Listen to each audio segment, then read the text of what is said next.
Chapter 11, Sloka 37. Kasmachatena nameran mahatman. Kasmachatena nameran mahatman. Kasmachatena nameran mahatman. Gariyase brahmanopyadikartre. Gariyase brahmanopyadikartre. Gariyase brahmanopyadikartre.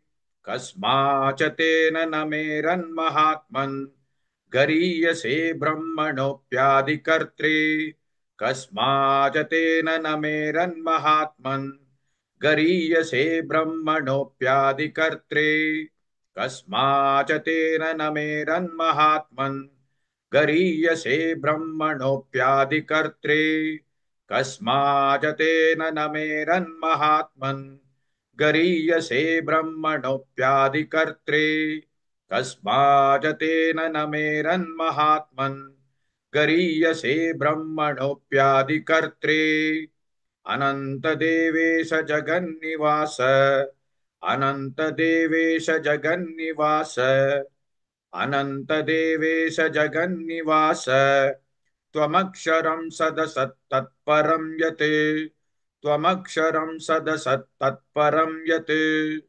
त्वमक्षरं सदसत्तत्परं यत् अनन्तदेवेश जगन्निवास त्वमक्षरं सदसत्तत्परं यत् अनन्तदेवेश जगन्निवास त्वमक्षरं सदसत्तत्परं यत् अनन्तदेवेश जगन्निवास त्वमक्षरं सदसत्तत्परं यत् अनन्तदेवेश जगन्निवास त्वमक्षरं सदसत्तत्परं यत् अनन्तदेवेश जगन्निवास त्वमक्षरं सदसत्तत्परं यत् कस्माचतेन न मेरन्महात्मन् गरीयसे ब्रह्मणोऽप्यादिकर्त्रे अनन्तदेवेश जगन्निवास त्वमक्षरं सदसत्तत्परं यत्.